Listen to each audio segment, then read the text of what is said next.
Hello everyone, welcome back to Aston Overseas. Are you ready to take the leap and study abroad? I'm here to guide you through the entire process, from choosing a country and university to flying to your dream destination.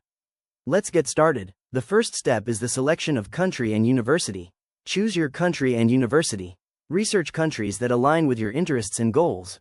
Consider factors like course offerings, tuition fees, living costs, and scholarship details.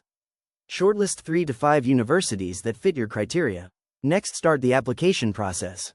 Apply to your chosen universities. Check application deadlines and requirements.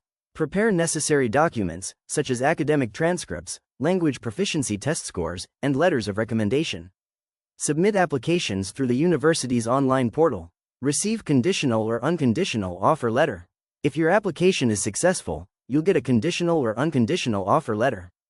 Conditional offer letters require you to meet specific conditions like English language proficient, missing documents, etc., while unconditional offer letters confirm your admission without any conditions.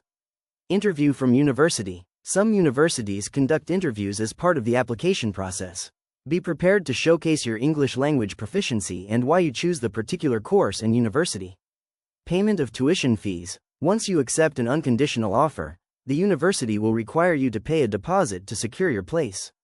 Be sure to check the university's specified deadlines and acceptable payment methods. Visa application. Apply for a student visa.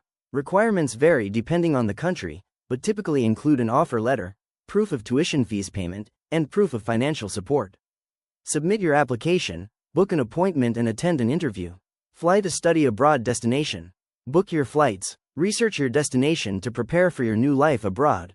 Make sure you have all necessary documents, including your passport, visa, and health insurance. That's it, you've made it to the end of our study abroad guide. Studying abroad requires careful planning and preparation, but with these steps, you'll be well on your way to achieving your academic goals. If you found this video helpful, give it a thumbs up and subscribe for more. To get free consultation, contact this number, and for latest study abroad updates, follow us on Instagram. See you soon. Thanks for watching.